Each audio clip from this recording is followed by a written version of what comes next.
know that al-Qaeda has infiltrated parts of the Syrian rebel army. I mean, we know that to be a fact, as al-Qaeda does, sort of exploit areas of chaos and conflict in these situations. But I'm wondering why this administration has decided that al-Qaeda being present is a reason not to intervene, as opposed to a really great reason to intervene.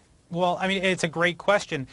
You know, this is a conflict that's been going on for 17 months now. For the first year, the administration was saying that the reason why we didn't want to get involved was because we didn't know who the opposition was. Then we began to see al-Qaeda elements creep in, and then we said we don't want to get involved because there's al-Qaeda. But what all of this has done is it's opened the door for really bad actors to get involved in Syria and to gain more leverage. So you're looking at the Qataris or the Saudis. These are regimes that like to promote radical Islam throughout the region.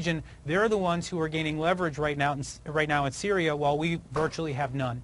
So if I can ask a question, this is Amy here, about the nature of the attack today. Max Boot, writing for Commentary, said that if this was in fact a suicide bomb, then we have a moral obligation and a national security obligation to get involved, because it means that you have some pretty bad radical people involved in overthrowing the Assad regime, who would then take over if they topple the Assad regime. So the idea or the fact of it being a suicide bomb is a very important fact to establish and know the truth of. Do you agree?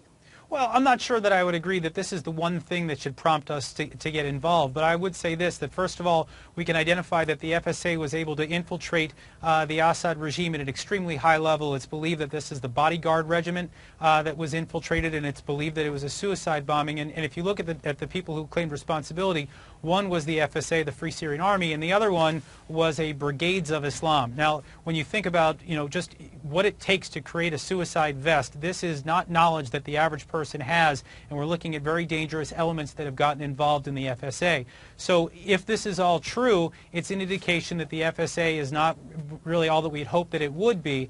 But that's not the main reason to get involved here. From my perspective, the main reason to get involved is because Iran has been relying on Syria as a crutch throughout for many years. It is an important tool for the Iranians in the region. And if we're looking to really weaken this regime that was responsible for allegedly carrying out an attack in Bulgaria today, that's developing a nuclear weapon, that has been sponsoring Hamas and Hezbollah, killing our men and women in Iraq and Afghanistan, Right. This is a way to weaken Iran. And I think that is much more pressing than whether there was a suicide bomber involved today. So, Buck, let me ask you a question jumping off something Jonathan just said, and that is, and you mentioned this earlier, you questioned whether or not the United States had a capability of doing something covertly or overtly. And Jonathan just said that whether or not this was a suicide bomb attack actually reveals the sophistication of perhaps the Free Syrian Army and the opposition. I don't know. I'm asking you, what level of coordination would this kind of attack require? Can we say that this would have required outside assistance, possibly even covert United States outside assistance, either in the form of the bomb or access? If you're looking for the kind of expertise needed to build, for example, a suicide vest, you'd have to look no further than just across the border in Iraq. They've been perfecting this for years in use against U.S. troops and soldiers. In fact, a lot of those networks are still quite active in Iraq, and there's a very long border there which is sparsely patrolled.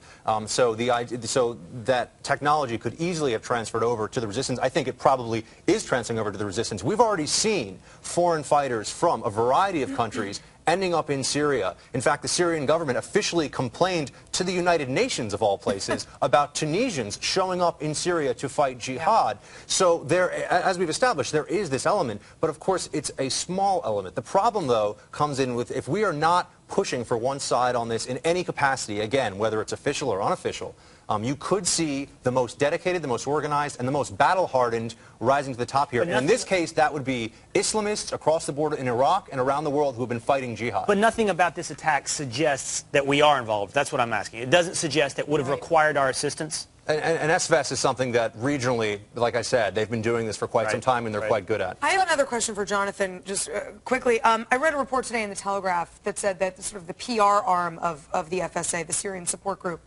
is going to plan to release a declaration signed by 9 key rebel commanders. And the point of this is to sort of pledge democratic values, pledge to work under a civilian government, commit to the ideals of democracy and promise to protect minorities. That's obviously an attempt to curry favor with a Western audience, or look to a Western audience like they're sort of legitimate, credible, and friendly actors. A, is that sincere, do you think? And B, is that a realistic sort of overture to lure us into wanting to help them out a little more? Well, I mean, I think it's sincere on the part of many, but not all. My experience with the FSA up until now has been that, yes, there are many who are, liberal thinkers and who are truly talking about democracy. And then there are others who are going along, and these are, I'm talking about members of the Muslim Brotherhood. Right. And you have to remember that the Syrian Muslim Brotherhood was decimated in the early 1980s by the Assad regime. They haven't really had an opportunity to regroup and to gain strength. We don't know what they would look like once they gain strength. They would probably be the strongest faction within Syria, and this is troubling to me because we know that there have been members of the Syrian Muslim Brotherhood in Europe and in other places that had been involved with Al-Qaeda.